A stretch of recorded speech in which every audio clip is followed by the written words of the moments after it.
भरत जी जब माता कौशल्या से मिल चुके तब महर्षि वशिष्ठ जी ने भरत जी से उत्तम वाणी में कहा, राजकुमार, तुम्हारा कल्याण हो। यह शोक छोड़ो, क्योंकि इससे कुछ होने वाला नहीं है। अब इस समय उचित कर्तव्य पर ध्यान दो।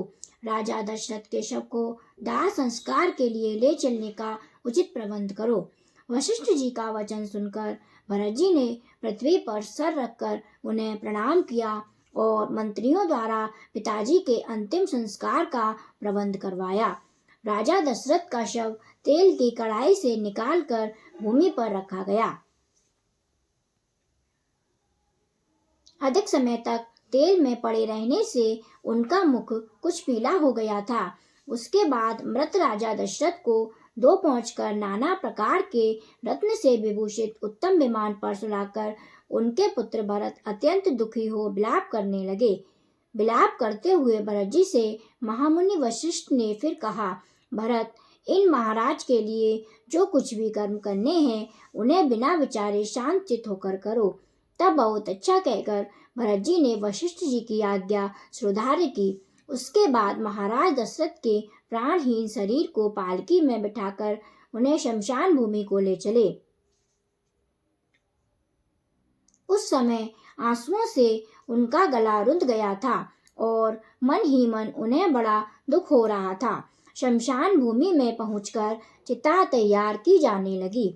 चंदन, गुलगुल, सरल, पंचक और देवदारू की लकड़ियां ला लाकर चिता में डालने लगे। इसके बाद चिता में आग लगाई गई।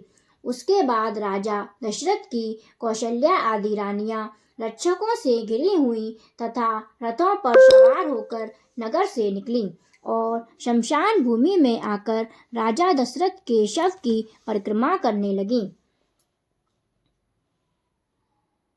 दाह कर्म के पश्चात विवश होकर रोती हुई वे राजरानियां विलाप करके सवारी से ही सरयू के तट पर जाकर उतरी।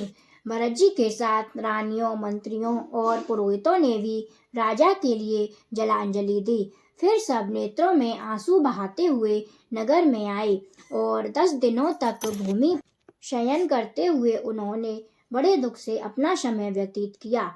13वें दिन का कार्य पूर्ण करके श्री रामचंद्र जी के पास जाने का विचार करते हुए भरत जी से लक्ष्मण के छोटे भाई शत्रुघ्न जी ने इस प्रकार कहा,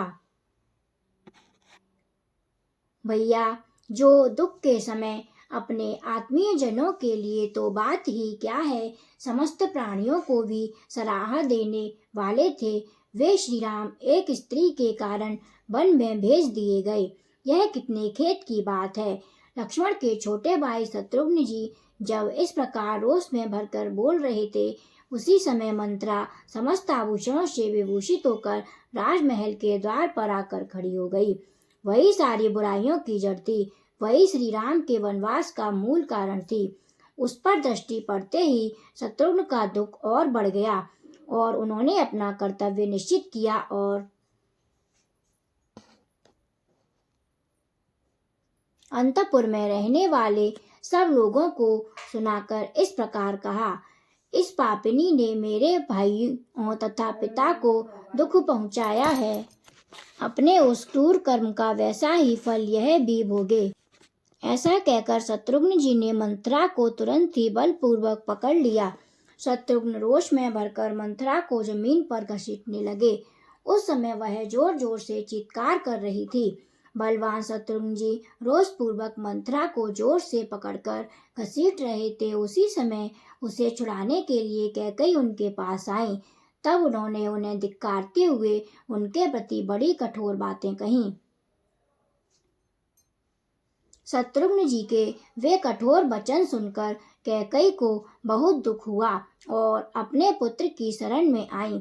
शत्रुघ्न जी को क्रोध में भरा हुआ देख भरत जी ने उनसे कहा, सुमित्रा कुमार, क्षमा करो। स्त्रियां सभी प्राणियों के लिए अवध्य होती हैं। यदि मुझे भय न होता कि धर्मात्मा श्री राम मात्र घाती समझकर मुझसे घृणा करने लगेंगे, तो मैं भी इस दुष्टाचरण करने वाली अपनी माता कैकेयी को मार डालता। भरत जी की यह बात सुनकर लक्ष्मण के छोटे भाई शत्रुघ्न जी मंथरा के वध रूपी दोष से निवृत्त हो गए और उसे मूर्छित अवस्था में ही छोड़ दिया। यदि आप हमारे चैनल पर नए हैं तो हमारे चैनल को सब्सक्राइब कर लीजिए और वीडियो को लाइक करें।